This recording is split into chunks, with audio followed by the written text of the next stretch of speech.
సాక్షి TV ప్రసారాలను నిలిపివేయడం చట్టరీత్యా నేరం. సాక్షి టీవీ ప్రసారాల కోసం మీ స్థానిక కేబుల్ ఆపరేటర్ని వెంటనే సంప్రదించండి.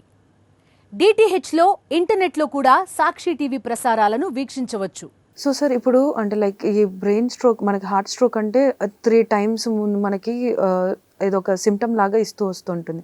సో బ్రెయిన్ స్ట్రోక్ కి కూడా అలాంటిది ఏమైనా ఛాన్సెస్ ఉన్నాయా? TIA is the one. ఇంతకుముందుకి ఏం చెప్పాను, TIA is a pre monetary symptom అంటారు. ప్రీ మానిటరీ సిమ్టమ్ అంటే వచ్చే ముందుకు వచ్చా ఇది మన సిమ్టమ్స్ ఇవి. ఫస్ట్ అది TIA వచ్చేస్తాయి. నేను యూజువలీ బై అండ్ లార్జ్ అన్ని మీరు పాపులేషన్ చూస్తే almost 60 to 70% of the people get a TIA. అందరికి TIA వచ్చి వార్నింగ్ చేస్తుంది, అది నెగ్లెక్ట్ చేసేస్తే స్ట్రోక్ వచ్చేస్తుంది. స్ట్రోక్ వచ్చేస్తుంది. కొద్దిమందికి ఏమవుతుందంటే TIA రాదు, బట్ కోమార్బిడ్ డిసార్డర్స్ ఉంటాయి. కోమార్బిడ్ డిసార్డర్స్లో uncontrolled diabetes, uncontrolled blood pressure, heart disease, kidney disease, lipid abnormalities, family history of strokes, ఇవన్నీ చూడాలి.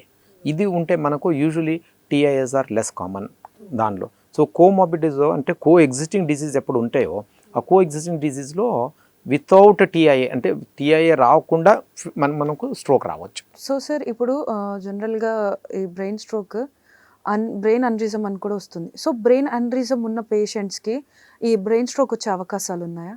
ఈ అన్యూరిజం వచ్చే కారణం ఎట్లా ఉంటాయంటే జెనెటిక్ కాజెస్ ఉంటాయి. అంటే there is some genes which are carried in the family. ఆ ఫ్యామిలీలో జరుగుతూ ఉంటే they are more prone for aneurysms. Aneurysm అంటే ఏమి, మనకు ఇప్పుడు చూస్తే వెజల్ వాల్ ఉంటుంది. ఆ vessel wall one wall weak అయిపోయి బలూన్ అవుతూ ఉంటుంది, అక్కడ పెరుగుతూ ఉంటుంది. సో ఇది ఎట్లా ఇన్ఫ్లేట్ అవుతూ ఉంటుందో ఆ ఇన్ఫ్లేట్ అయ్యే టైంలో మనకు వాల్ వీక్ అవుతూ ఉంటుంది.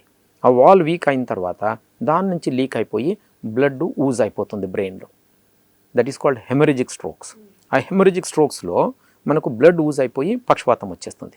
దీనికి ఒక కారణం ఉంటాయి. ఒకటేమో జెనెటిక్ కారణము, ఇంకొకటి blood pressure, or because of vasculitis అంటారు. వాస్కులైటిస్లో ఏమవుతుంది, వెజల్ వాల్ అబ్నార్మాలిటీస్ ఉంటాయి, దానిలో ఇమ్యూన్ మీడియేటెడ్ ఉంటాయి. ఇమ్యూన్ మీడియేటెడ్లు కూడా మన ఓన్ సెల్స్ ప్రొటెక్ట్ చేయడం ఏముంటుందో ఆ ప్రొటెక్ట్ చేయడం cells they will start attacking our own blood vessels.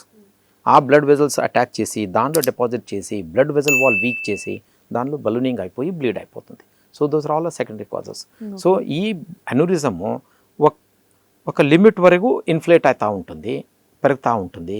ఆ పెరిగిన వాల్ వీక్ అయిన తర్వాత దానిలో లీక్ అయిపోయి మనకు పక్షవాతం రావచ్చు, బ్లడ్ ఊజ్ అయిపోయి పక్షవాతం రావచ్చు. సో సార్, ఇప్పుడు ఈ బ్రెయిన్ స్ట్రోక్ వల్ల మీరు ఇందాక అన్నట్టు పక్షవాతం కూడా వస్తుంది అని. సో ఈ పక్షవాతం నుంచి కోలుకోవడానికి పేషెంట్కి ఎలాంటి ట్రీట్మెంట్ అనేది ఇస్తుంటారు? ఫర్ ఎగ్జాంపుల్ ఇప్పుడు ట్రీట్మెంట్ అడిగితే as soon as they get a TIA, first TIA వచ్చిన తర్వాత they have to consult a doctor immediately, quickly. ఎందుకంటే ఇది వార్నింగ్ ప్రతిసారి రాదు కదా, ఒకసారినే వస్తుంది. Then only it is called warning. ఆ ప్రతిసారి వార్నింగ్ వచ్చేస్తే వార్నింగ్ కాదు అది. సో ఇది కూడా అంతే, ఒకసారి వార్నింగ్ వచ్చేసిన తర్వాత ఇమీడియట్లీ డాక్టర్ని కన్సల్ట్ చేసేసి నాకు ఇట్లా సిమ్టమ్స్ ఉన్నాయి, దీనికి ఏం చేయొచ్చు. సో డాక్టర్ దాని ప్రకారమే ఇన్వెస్టిగేషన్ స్టార్ట్ చేస్తారు. దానిలో ఎట్లా ఉంటాయి, రొటీన్ ఇన్వెస్టిగేషన్ చేసి లిపిడ్ అబ్నార్మాలిటీస్, కొలెస్ట్రాల్ అబ్నార్మాలిటీస్ అవన్నీ చూసి తర్వాత షుగరు అన్నీ రొటీన్ టెస్ట్ చేసేస్తారు. రొటీన్ టెస్ట్ చేసి ఆ పర్టికులర్ స్కాన్ చేసేసి మీకు లోపల ఏమాత్రం ఇన్ఫాక్ట్ అయినాయా, ఇన్ఫాక్ట్ అంటే పర్టికులర్ ఏరియా ఏమాత్రం బ్లడ్ తక్కువైపోయి పర్మనెంట్ డ్యామేజ్ అయిందా అని చూస్తారు. దానిలో అది ఏం కనపడలేదు అంటే బ్లడ్ థిన్నర్ మెడిసిన్స్ అండ్ దాని స్టాటిన్స్ అంటూ ఉంటాయి. స్టాటిన్స్ అంటే కొలెస్ట్రాల్ కంట్రోల్ చేయడం. సో కొలెస్ట్రాల్ కంట్రోల్ చేయడం మెడిసిన్ స్టార్ట్ చేస్తారు. This is first initial step. Second ఏమంటే దానికి వర్కప్ చేయాలి. వర్కప్ చేయడానికి మనకు పేషెంట్ ఏజ్ చూసి, ఫర్ ఎగ్జాంపుల్ ఎల్డర్లీ పేషెంట్స్ ఉంటే దానికి కామన్ కాజెస్ ఏముంటాయో ఆ కామన్ కాజెస్ ప్రకారమే ఇన్వెస్టిగేషన్ చేస్తారు. యంగర్ చిల్డ్రన్ ఉంటే బ్యాటరీస్ ఆఫ్ ఇన్వెస్టిగేషన్స్ ఉంటాయి. ఆ బ్యాటరీస్ ఆఫ్ ఇన్వెస్టిగేషన్స్లో అవన్నీ routinely they have to go through to find out the cause. అంతే, కారణం ఏముంటుందో అది ఫైండ్ అవుట్ చేయాలి అది. సో ఇట్లా ఉంటుంది అది.